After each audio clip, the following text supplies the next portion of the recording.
I think that might be a lot of things. So people across different sectors of society might think about what they do, how they can make reasonable adjustments for that individual. Think about person-centered approaches. So rather than just one size fits all of the time, thinking about what they can do to be flexible. So that starts with education, meeting the needs of that learner, the way that that learner learns. It could be making changes to the classroom so that the classroom environment supports that learner better. Later on, when they go to university, helping them to decide on what courses that they might want to study, what support that they might need in order to go to university and live away from home. Again, the environment, so where that learning happens and how they can access that learning. So it might be that learners enjoy being in other classrooms or lecture theatres, but it might be that they prefer to have the opportunity to learn at a distance or to have more flexibility.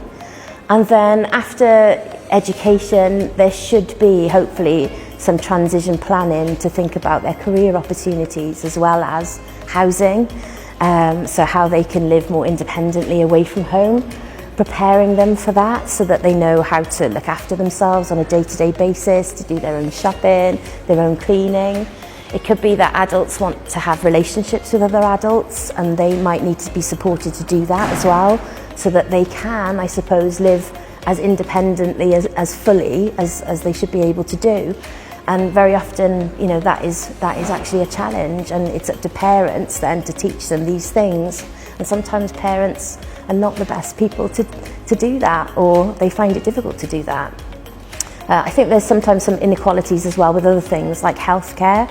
So we sometimes forget that autistic people might have complex health needs as well, but they might find it very difficult to go to the GP or to go to the dentist, or to keep those appointments and to plan those appointments.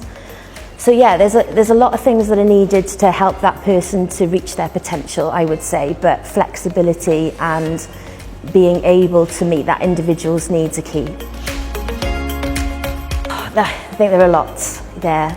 We tend to think that we can provide a service that will meet everyone's needs, and inclusion is really important. But it shouldn't be inclusion for inclusion's sake. I think if we are committed to including people, then we need to be able to make the reasonable adjustments that are needed to be able to do that properly. So I think the barrier is often education, and education not happening, children not being able to go to school 8 o'clock till 3 o'clock, or whatever that day looks like, Monday to Friday.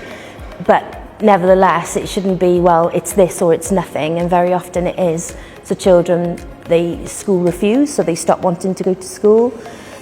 We've got high rates of exclusion for children with autism and special needs in the UK. So they're not getting the education that they deserve right from the beginning.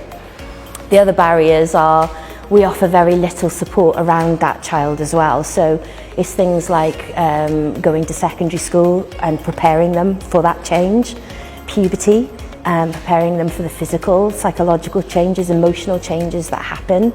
And then later on, there doesn't seem to be enough opportunities to do or try work-based learning opportunities, access to appropriate work experience. Often that's not accessible for autistic children. And then at university, whilst I think universities can be very good at accommodating children that are autistic or young people that are autistic, sometimes actually preparing them for that is really difficult. So making sure that when they go to university, they can cook for themselves, they can do the shopping, they can also access education. Yes, it can be a challenge. And then later on, there doesn't seem to be enough employment opportunities for autistic people. Our recruitment processes tend to be the same for everyone. So, the job advert might say things like, we want someone with communication skills or organisational skills, when really that's not true. So we put people off, I think. Autistic people find it difficult to find the right opportunities for them. And sometimes they don't know what to do. For them, they don't know what it is that they want to do. And so really they should have the opportunity to perhaps try different things to see what is going to work for them. And again, flexible working practices. So once they have got a job, sometimes it's hard for them to stay in that job because we expect them to turn up to work Monday to Friday, 9 to 5, like everybody else.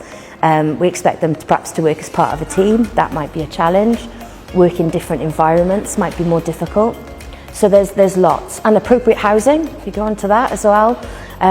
Sometimes autistic people need support, but they can live independently with support.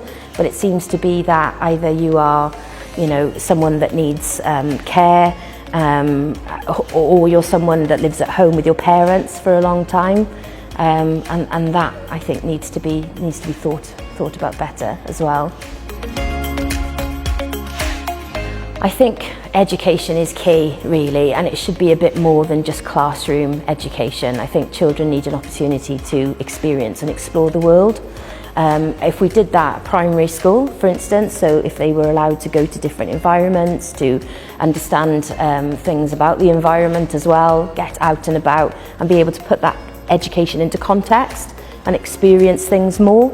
Because I think very often we teach things like maths, we teach them English, we teach them science, very verbally and using books. And actually for autistic children, sometimes that can be really difficult because they're not able to put that into context. And the other challenge is transferring skills out of the classroom into the real world, into life. And I think that needs to be thought about better. So primary and secondary education needs to be much more experiential and much more flexible. And I think that might then better prepare autistic children for adulthood. Oh, absolutely, yeah. I think it takes a village to raise a child, as they say. So, actually having the whole community aware of autism, valuing difference, understanding and accepting individuals and their needs and not seeing it as being a hindrance or a burden, but actually that's just, something that we do. We change the way that we are to meet everyone's needs. So I think that starts at school, but often then it's access to other after-school clubs, sports activities. The community as a whole could play a massive part, in helping that child reach their potential.